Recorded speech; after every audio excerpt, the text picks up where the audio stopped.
The lights are on, and we are racing in Moto2 at the Ricardo Tormo circuit here in sunny Spain. Fermin Aldeguer's got a brilliant launch in the middle of that front row of the grid. He's going to lead the field into the first corner. Ramirez is away pretty well too from the front row. So who also got a good start was Pedro Acosta, who made a couple of places off the line, but bravery from Jake Dixon around the outside into that first corner as he regained fourth place. The field all safely through the tight and tricky Mick Doohan corner, turn 2. Now then, this spells danger, doesn't it, for the remainder of the field, because Fermin Aldeguer, normally when he hits the front, big crash. Oh, Sergio Garcia has been hit there. Let's hope he's okay. He was clearly run over. There's a big crash then coming through turn 4. Sergio Garcia was clearly involved. There's Sam Lowe's on the inside of Joe Roberts coming through 6. In fact, looks like they make contact. It's a lot of bumping and barging in this season finale already in Moto2.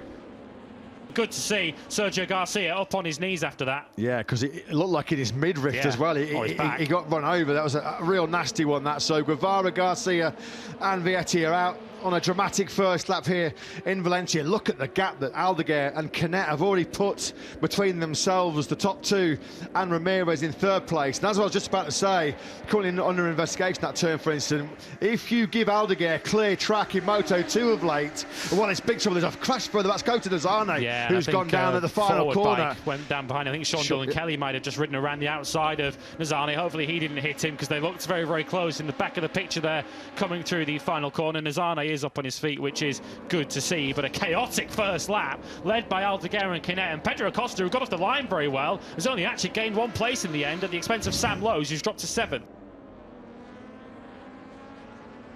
Acosta's had more problems on this lap. He's dropped another 2 places on this lap. Foggia and Baltus are now past Pedro Acosta, so is he perhaps being a little bit impatient, trying to make his way through the field and actually costing himself further positions. He's just up ahead of his teammate here, Albert Arenas, so any hopes of Pedro Acosta ending this season by breaking some more records look really remote at the moment. Here comes his teammate through on him. That's a proper late lunge by Arenas, but he made it work. It was a clean move.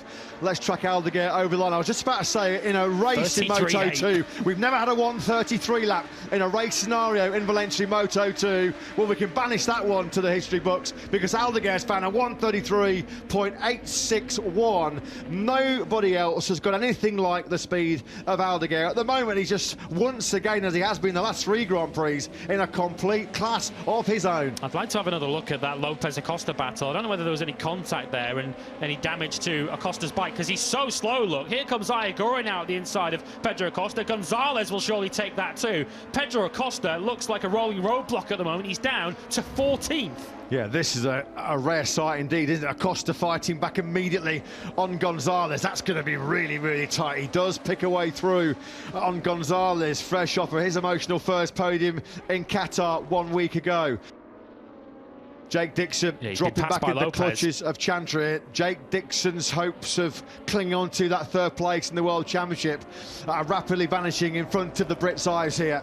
Yeah, unfortunately for Jake Dixon, he's going the wrong way. Is he going to get Lopez into turn number 4 once again? It's actually, this is 3, so it is going to be turn number 4. Lopez has already put this move on Acosta already, and once again, he just barges Jake Dixon out of the way. A little bit brutal, I have to say that, from Lopez, not for the first time. Dixon's going to be seething, because those two have got history. Those two have got a very checkered history, to say the least. So Dixon's just got to keep his calm here now, because inside that helmet, his eyes are going to be popping out of his head. He's going to be livid with Lopez, who's put a number of what you would call hard and aggressive moves on Dixon. Think back to India, was one of their most recent exchanges. Marcos Ramirez has got to worry, because here comes Alonso Lopez again into turn number 4. That time Ramirez saw him coming and took it on the way back out of the corner again, and Jake Dixon is queuing up to dish out a bit of revenge to Lopez here. Yeah, and keeping interest here as well as Chantra in 6th place. He's got good pace as Lopez on the inside of Ramirez through turn 6. This time around, he has made it stick. He had a couple of goes in at Ramirez in the space of 3 corners there. Failed at turn 4, got him on the inside on the brakes into turn 6. So a clear track now ahead of him. What can Alonso Lopez do? Can he streak away from this pursuing pack? Ramirez, Dixon, Chantra, and don't rule out Sam Lowe's as well, who's just out your picture coming through turn 10. Lowe's there in 7th place on his Moto2 farewell. Lopez, for the first time in the Grand Prix, hits the 133s himself, and that's just starting now to stretch him away from Ramirez, Dixon, Chantra and Lowe's. Yeah, he saw that personal best from Ramirez on the last lap and responded with his own into the 134s. Aldeguer, another rider further back who's got very good pace. He's just done a 34 flat. Chantra the inside then of Dixon. The pain continues for Dixon, and that third place in the World Championship is now very much slipping through his fingers. Only a mistake from Aldeguer at this point can rescue that place in the gala this evening for Jake. How has Ramirez got back onto the rear tyre of Lopez? 133.980 on the second to last lap is how. He was only 300 slower than Aldeguer. Brilliant late race speed here from Ramirez. Somkat Chantra next behind them in fifth. He did a 34.1, so he's keeping Jake Dixon at arm's length. No way through into turn number 6 for Marcos Ramirez. You kind of feel his best opportunity, if it's not at the end of this little back straight with a left kink in the middle of it.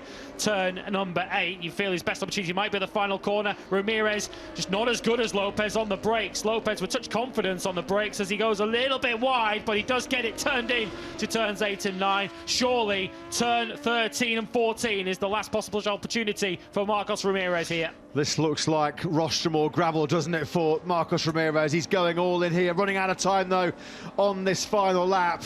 Top left-hand corner of your screens, you'll see your runaway race leader, Fermin Aldeguer.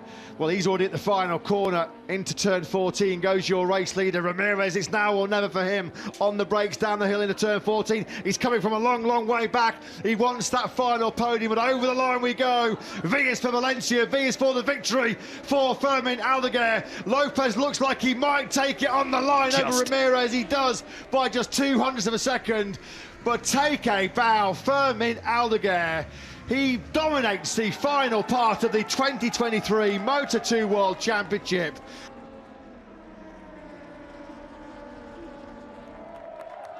Fermin Aldeguer, formidable in the closing races of Moto2 this year. 4 wins in a row, third in the World Championship.